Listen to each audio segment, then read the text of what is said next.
ಟಿವಿ5 ನ್ಯೂಸ್ಗೆ ಮತ್ತೊಮ್ಮೆ ಸ್ವಾಗತ. ಕೋಟೆ ನಾಡು ಚಿತ್ರದುರ್ಗ ಲೋಕಸಭಾ ಅಖಾಡ ರಂಗೇರ್ತಾ ಇದ್ದು ಬಿಜೆಪಿಯ ಅಭ್ಯರ್ಥಿ ಎ ನಾರಾಯಣಸ್ವಾಮಿ ಅಬ್ಬರದ ಪ್ರಚಾರ ಕೈಗೊಂಡಿದ್ದಾರೆ. ಎ ನಾರಾಯಣಸ್ವಾಮಿಗೆ ಹಿರಿಯೂರು ಶಾಸಕಿ ಪೂರ್ಣಿಮಾ ಶ್ರೀನಿವಾಸ್ ಸಾಥ್ ನೀಡಿದ್ದು ಹಳ್ಳಿಗಳಲ್ಲೂ ಬಿರುಸಿನ ಪ್ರಚಾರ ಮಾಡ್ತಾ ಇದ್ದಾರೆ. ಜಿಲ್ಲೆಯಾದ್ಯಂತ ಎ ನಾರಾಯಣಸ್ವಾಮಿ ಪರ ಪ್ರಚಾರಕ್ಕೆ ಉತ್ತಮ ಪ್ರತಿಕ್ರಿಯೆ ವ್ಯಕ್ತವಾಗ್ತಾ ಇದೆ. ಇದೇ ವೇಳೆ ಮಾತನಾಡಿದ ಎ ನಾರಾಯಣಸ್ವಾಮಿ, ಪುರಸಭೆ ಸದಸ್ಯನಾದಾಗಿನಿಂದಲೂ ಸಕ್ರಿಯವಾಗಿ ರಾಜಕೀಯದಲ್ಲಿ ತೊಡಗಿಕೊಂಡಿದ್ದೀನಿ.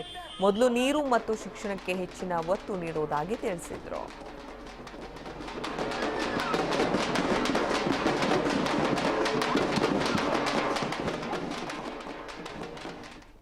ಇನ್ನು ಇದೇ ವಿಚಾರವಾಗಿ ಬಿಜೆಪಿ ಅಭ್ಯರ್ಥಿ ಎ ನಾರಾಯಣಸ್ವಾಮಿ ಜೊತೆ ನಮ್ಮ ಪ್ರತಿನಿಧಿ ವೀರೇಶ್ ನಡೆಸಿರೋ ಚಿಟ್ ಚಾಟ್ ಇಲ್ಲಿದೆ ನೋಡಿ. ಈಗ ಚುನಾವಣೆ ಹತ್ರ ಆದಂತೆಲ್ಲ ಪ್ರಚಾರವೂ ಜೋರಾಗ್ತಿದೆ. ಅದೇ ರೀತಿ ನಮ್ಮ ಜೊತೆ ಈಗ ಎ ನಾರಾಯಣಸ್ವಾಮಿ ಅವರು ಇದ್ದಾರೆ. ಅವ್ರನ್ನೇ ಕೇಳೋಣ, ಮುಂದಿನ ಗುರಿ ಏನು, ಕನಸು ಏನು, ಚಿತ್ರದುರ್ಗಕ್ಕೆ ಯಾವೆಲ್ಲ ಯೋಜನೆಗಳು ತರಬೇಕು ಅಂತ. ಸರ್ ನಮಸ್ತೆ. ಈಗ ಏನಂದರೆ ಆಲ್ರೆಡಿ ಚಿತ್ರದುರ್ಗ ಸಾಕಷ್ಟು ಸಮಸ್ಯೆಗಳಲ್ಲಿ ಸಿಲುಕೊಂಡಿದೆ. ಕೇಂದ್ರ ಸರ್ಕಾರದಿಂದ ಸಾಕಷ್ಟು ಯೋಜನೆಗಳು ಸಹ ಬರ್ತಾ ಇದೆ. ಅದನ್ನು ಯಾವ ರೀತಿಯಲ್ಲಿ ಪಾಸ್ಟ್ ಅಪ್ ಮಾಡ್ತೀರಾ ಸರ್? ಸರ್, ಪಾಸ್ಟ್ ಅಪ್ ಮಾಡ್ತೀರ ಅನ್ನೋದಕ್ಕಿಂತ ನಾನು ಇಡೀ ಜಿಲ್ಲೆಯಲ್ಲಿ ಚುನಾವಣಾ ದೃಷ್ಟಿಯಿಂದ ಮತ ಕೇಳೋದಕ್ಕೆ ನಾನು ಪ್ರವಾಸ ಮಾಡ್ತಾ ಇದ್ದೇನೆ. ಮತ ಕೇಳ್ತಾ ಇದ್ದೇನೆ. ನನ್ನ ಸ್ವಾರ್ಥ, ನನ್ನ ದೇಶದ ಸ್ವಾರ್ಥ, ನನ್ನ ಪಕ್ಷದ ಸ್ವಾರ್ಥ ಮತ ಕೇಳೋಕ್ಕೆ ಪ್ರವಾಸ ಮಾಡ್ತಾ ಇದ್ದೇನೆ. ನಾನು ಪ್ರವಾಸ ಮಾಡೋ ಸಮಯದಲ್ಲಿ ಕಂಡಿದ್ದು ಪ್ರತಿ ಗ್ರಾಮದಲ್ಲಿ ನೀರು ನೀರು ನೀರು. ಬಹುಶಃ ನನ್ನ ಜೀವನದಲ್ಲಿ ಯಾವತ್ತೂ ಕಂಡಿರಲಿಲ್ಲ. ಆ ತಳ್ಳುವ ಗಾಡಿಗಳಲ್ಲಿ ಬಿಂದಿಗೆಗಳನ್ನು ಮಡ್ಕೊಂಡು ಪ್ರತಿ ಮನೆಯ ಮುಂದೆ ತಳ್ಳುವ ಗಾಡಿ ಇರ್ತದೆ. ಬಿಂದಿಗೆಗಳು ಮಾಡಿಕೊಂಡು ಆ ಮನೆಯ ಹೆಣ್ಣುಮಗು ಅಥವಾ ಮನೆಯ ಒಬ್ಬ ಗಂಡಸು ನೀರಿಗಾಗಿ ಮತ್ತೊಂದು ಊರಿನಿಂದ 1 ಕಿಲೋಮೀಟರ್ ದೂರ ಹೋಗಿ ಕೊಳವೆ ಬಾವಿ ಇರ್ತಕ್ಕಂಥ ಭಾಗದಲ್ಲಿ ರಿಸರ್ವ್ ಮಾಡಿಬಿಡಬೇಕು. ಮೊದಲೇ ಬಿಂದಿಗೆ ಯಾವ ಸಾಲಿನಲ್ಲಿ ಇಡಬೇಕು ಅನ್ನೋ ರಿಸರ್ವ್ ಮಾಡಿರಬೇಕು. ಅದು ರಿಸರ್ವೇಷನ್ ಎಷ್ಟಿರ್ತಾರೆ ನಾನು ನೋಡಿದಾಗ ಒಂದೊಂದು ಕಡೆ 500 ಬಿಂದಿಗೆ, 1000 ಬಿಂದಿಗೆ, 1,500 ಬಿಂದಿಗೆಯಷ್ಟು ಮೀಸಲು ಕ್ಯೂ. ಇದನ್ನು ನೋಡಿದಾಗ ಆ ನೀರಿನ ಬವಣೆ ಕಾಣಿಸ್ಲೇ ಇಲ್ವಾ ಯಾರಿಗೂ ಇಷ್ಟು ವರ್ಷಗಳ ಕಾಲ? ಈ ನರಕ ಯಾಕೆ? ಈ ನರಕದಲ್ಲಿ ಹೆಂಗೆ ಬದುಕ್ತಾ ಇದ್ದೀರಿ ಈ ಸಮಾಜ ಅನ್ನೋದನ್ನು ಬಹುಶಃ ಆ ಗಾಂಭೀರ್ಯತೆಯನ್ನು ನಾನು ನೋಡಿದ್ರೆ ನಿಜವಾಗ್ಲೂ ಕೇವಲ ಪ್ರಶ್ನೆ ಮಾಡಿ ನಾನು ಕೇಳಿದ್ದೀನಿ, ಆ ಪ್ರಶ್ನೆಗೆ ಉತ್ತರ ಬಂದಿದೆ ಅಂತಿದ್ದರೆ ಈ ಭಾಗದ ಜನತೆಗೆ ಮುಕ್ತಿ ಸಿಗೋದಿಲ್ಲ. ನೀರು ಕಣ್ಣೀರಾಗಿ ಉಳಿತಾರೆ ಅಂಥೇಳಿ ನನಗನ್ಸಿದೆ. ಅದಕ್ಕೆ ಆ ಕಣ್ಣೀರಿನ ಬವಣೆಯನ್ನು ರಾಜ್ಯ ಮತ್ತು ಕೇಂದ್ರದ ಗಮನಕ್ಕೆ ತಂದು ಯಾವ ರೀತಿ ಹೋರಾಟಗಳು ಹಮ್ಮಿಕೊಳ್ಬೇಕಂತೇಳಿ ನನ್ನ ಸ್ಪಷ್ಟ ನಿಲುವು. ಅದೊಂದು ಮತ್ತು ಜೊತೆಗೆ ಅನೇಕರು ಗ್ರಾಮಗಳಿಗೆ ಹೋದಾಗ ನನ್ನನ್ನು ಪ್ರಶ್ನೆ ಮಾಡ್ತಾಯಿದ್ರು, ನನ್ನ ನಿರುದ್ಯೋಗ ಸಮಸ್ಯೆ ಹೆಚ್ಚಿದೆ.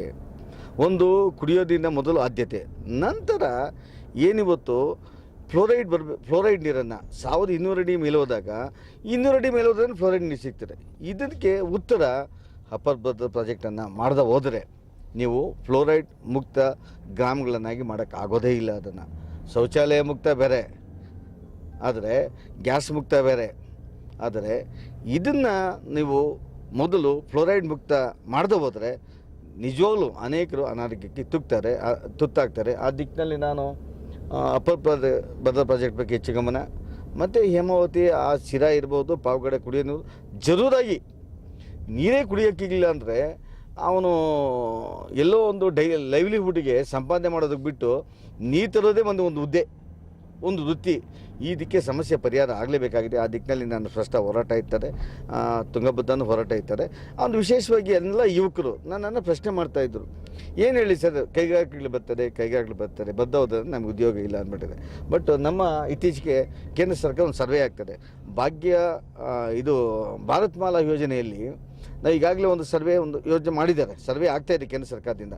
ತುಮಕೂರು, ಚಿತ್ರದುರ್ಗ, ಶಿರಾ 6 ಲೈನ್ಸ್ ರಸ್ತೆಗಳನ್ನು ಇವತ್ತೇನು 6:30 ಗಂಟೆ 7 ಗಂಟೆ ನಾವು ಅಲ್ಲಿ ಹೋಗಬೇಕು ಮಂಗಳೂರಿಗೆ ಇಲ್ಲಿಂದ, ಅದನ್ನು ಕೇವಲ 3 ಗಂಟೆಯಲ್ಲಿ ಹೋಗೋ ಒಂದು ರಸ್ತೆ ರಾಷ್ಟ್ರೀಯ ಹೆದ್ದಾರಿ ನಿರ್ಮಾಣ ಆದರೆ ಯಾವಾಗ ಆ ಬಂದರಿಗೆ ಭಾಳ ಬೇಗ ನಾವು ಹೋಗ್ಬೋದು, ವೆಹಿಕಲ್ಸ್ ಟ್ರಾನ್ಸ್ಪೋರ್ಟೇಷನ್ ಈಜಿ ಆದಾಗ ಕೈಗಾರಿಕೆಗಳು ಸ್ಥಾಪನೆ ಆಗ್ತದೆ.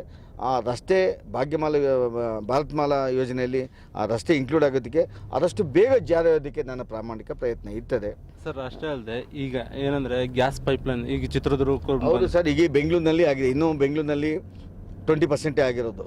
ಕಾಸ್ಟ್ ಆಫ್ ಅದು ಗ್ಯಾಸ್ನ ಕಾಸ್ಟ್ ಕಡಿಮೆ ಆಗ್ತದೆ. ಒಂದು 60% 40% ಉಳಿತಾಯ ಆಗ್ತದೆ. ನಾವೀಗ ಗ್ಯಾಸ್ ತುಂಬಿಕೊಂಡು ತರೋದ್ರಿಂದ ಅದು ತೆಗೆದುಕೊಂಡು ತರೋದ್ರಿಂದ ಅದು ಕಾಸ್ಟ್ ಜಾಸ್ತಿ ಇರ್ತದೆ. ಮನೆಗೆ ಗ್ಯಾಸ್ ಲೈನನ್ನು ಕೊಟ್ಬಿಟ್ರೆ ಕಾಸ್ಟೇ ಕಡಿಮೆ ಆಗ್ತದೆ. ಮತ್ತು ಅಲ್ಲಿ ನಾವು ಹೋಗಿ ಕ್ಯೂ ನಿಲ್ಲಂಗಿಲ್ಲ, ತೆಗೆದುಕೊಂಡು ಬರೋಂಗಿಲ್ಲ. ಆ ದಿಕ್ಕಿನಲ್ಲಿ ಈಗಾಗಲೇ ಚಿತ್ರದುರ್ಗದ ಆಯ್ಕೆ ಆಗಿದೆ. ಆ ಪೈಪ್ಲೈನನ್ನು ಇಡೀ ನಗರದಲ್ಲಿ ಮಾಡೋದಕ್ಕೆ ಪ್ರಾಮಾಣಿಕ ಪ್ರಯತ್ನ ನಾನು ಮಾಡ್ತೇನೆ. ಅದನ್ನು ಸರ್, ಈಗ ಏನಂದರೆ ಈ ಭಾಗದಲ್ಲಿ ಅಂದರೆ ಚಿತ್ರದುರ್ಗ ಅಂದರೆ ಹಿಂದುಳಿದ ವರ್ಗಗಳ ಶಿಕ್ಷಣ ಕೊರತೆ ಇದೆ. ಇಲ್ಲಿ ಶಿಕ್ಷಣಕ್ಕೆ ನಾನು ಈಗಾಗಲೇ ಅನೇಕ ಪ್ರಸ್ತಾಪ ಮಾಡಿದ್ದೇನೆ. ಇವತ್ತು ಯಾಕೆ ಮೆಡಿಕಲ್ ಕಾಲೇಜು ಬರಬೇಕು ಅನ್ನಂಗಿದ್ರೆ, ಮೆಡಿಕಲ್ ಕಾಲೇಜ್ ಬಂದರೆ ಡಾಕ್ಟರ್ಸು ಭಾಳಷ್ಟು ಜನ ಬರ್ಬೋದು, ಅದಕ್ಕೆ ಹೆಚ್ಚು ಒತ್ತು ಕೊಡ್ಬೋದು. ಅನೇಕ ಹೆಣ್ಣು ಮಕ್ಕಳನ್ನು ಹೊರಗಡೆ ಜಿಲ್ಲೆಗೆ ಕಳಿಸೋದಕ್ಕೆ ಯಾರು ಇಷ್ಟಪಡೋದಿಲ್ಲ.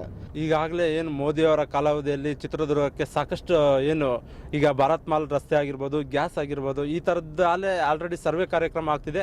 ಇದ್ರ ಜೊತೆಗೆ ನಾನು ಮುಂದಿನ ಏನಾದರೂ ಸಂಸದನ ಆಗಿದ್ದೇ ಆದಲ್ಲಿ ಮತ್ತು ಜನರು ಮತ ಕೊಟ್ಟು ನನ್ನನ್ನು ಆಯ್ಕೆ ಮಾಡಿ ಈ ಭಾಗಕ್ಕೆ ಕರೆತಂದಲ್ಲಿ ನಾನು ಇನ್ನೂ ಹೆಚ್ಚಿನದಾಗಿ ಶಿಕ್ಷಣಕ್ಕೆ ಮತ್ತು ನೀರಿಗೆ ಮತ್ತು ಕೈಗಾರಿಕೆ ಅಂದರೆ ನಿರುದ್ಯೋಗಿಗಳು ಸಾಕಷ್ಟು ಜನ ನಿರುದ್ಯೋಗಿಗಳಿದ್ದಾರೆ ಈ ಭಾಗದಲ್ಲಿ, ಗುಳೆ ಹೋಗ್ತಿದ್ದಾರೆ.